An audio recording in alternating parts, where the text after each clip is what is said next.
कट्टरपन अर्थात धार्मिक हट और सच्चे विश्वास में क्या अंतर होता है? एक तरफ होता है सच्चा विश्वास सच्चे परमेश्वर पर, true faith in true God, और दूसरी तरफ होता है कट्टरपन, धर्म से संबंधित हट, फेनेटिसिज्म। तो दोनों में क्या अंतर होता है? कभी कभी मेरे एक दो दोस्त मुझे कहते हैं कि यार तुम तो कट्टर क्रिश्चियन बन गए हो, और आमतौर पर मसीहियों को यह अक्सर सुनने को मिलता है कि भाई तुम तो कट्टर हो गए हो। क्यों? क्योंकि मसीही हमेशा कहते हैं कि सिर्फ एक ही सच्चा परमेश्वर है, यीशु मसीह, दूसरा कोई नहीं है। और मसीही जो होते हैं वो सम्मिलित धर्मों की बात नहीं करते हैं। वो ये नहीं कहते कि सब धर्म एक हैं, वो हमेशा एक ही बात कहते हैं कि जो बाइबल है वो सत्य है और इसके अलावा कोई सत्य नहीं है। तो इसलिए उनको कट्टर बोला जाता है।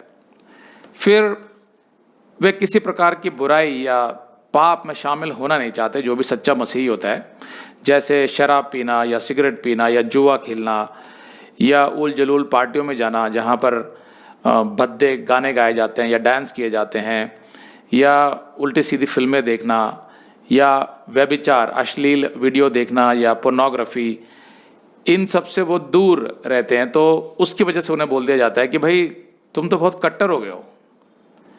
फिर मसीही जो होता है वो अपने बाइबल का पालन करता है, जिसकी वजह से वो अन्य धर्मों के रीति रिवाजों में, उनके त्योहारों में शामिल नहीं होता।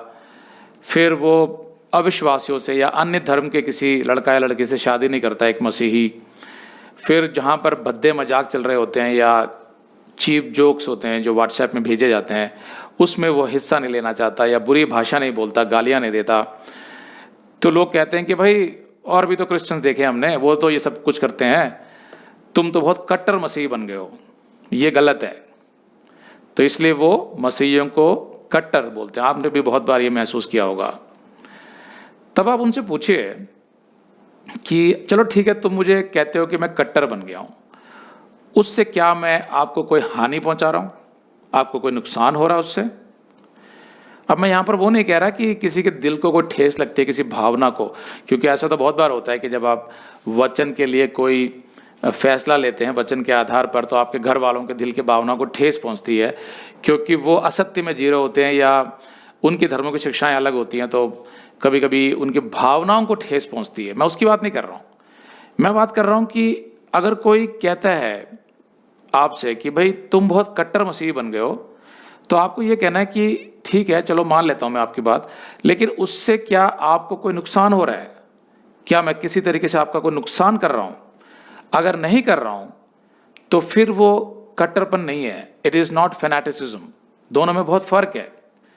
ये सबसे बड़ा फर्क होता है कट्टरपन में और सच्चा विश्वास में, कि सच्चा विश्वास जो होता है वो किसी का नुकसान नहीं करता, किसी को हानि नहीं पहुंचाता। दूसरी तरफ जो कट्टरपन होता है, फेनेटिसिज्म, धार्मिक हट, वो किसी हद तक भी जा सकता है। वो दूसरों को हानि भी पहुंचा सकता है, अहिंसा भी कर सकता है, जरूरत पड़ने पर दूसरे लोगों को मार भी सकता है। ये होता है सही मायनों में कट्टरपन, फेनेटिसिज्म जिसको कहते हैं। तो कट्टरपन क्या करता है?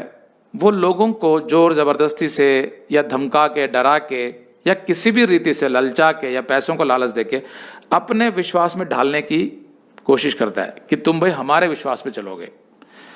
और कभी कभी वो लोगों को ये बोल के प्रोत्साहित करते हैं कि ये परमेश्वर की इच्छा है ये कि तुम ये करो, और उनको किसी तरीके का मानसिक दबाव या मनोवैज्ञानिक दबाव डालकर उनसे वो काम करवाया जाता है। कभी कभी वो काम जो होता है वो हमारे देश के कानून के विरुद्ध भी होता है। तो ये सब जब करवाया जाता है वो होता है कट्टरपन, फेनेटिसिज्म। अगर आप ये संदेश पूरा देखना चाहते हैं तो आप इसे हमारे वेबसाइट hindiBiblestudy.com पर देख सकते हैं। यह वीडियो हमारे मई के वीडियोस में अपलोड किया हुआ है, तो जिनके पैकेज में भी मई का महीना शामिल है उनको यह वीडियो उनके मई अकाउंट में मई के वीडियोस में मिल जाएगा। अगर आप हमारे वीडियो फोन पर देख रहे हैं तो अच्छी स्पीड के लिए कृपया गूगल क्रोम या मोजिला फायरफॉक्स ब्राउजर इस्तेमाल करें। मतलब आप गूगल क्रोम या मोजिला फायरफॉक्स ब्राउजर खोलकर उसमें hindiBiblestudy.com टाइप कीजिए। अगर आप हमारे वेबसाइट के विषय में जानकारी हासिल करना चाहते हैं तो आप YouTube पर हमारा संदेश देख सकते हैं, जिसका शीर्षक है एक विशेष सूचना, हमारी मिनिस्ट्री का अगला चरण, second phase of our ministry. उसका लिंक इस वीडियो के नीचे दिया हुआ है।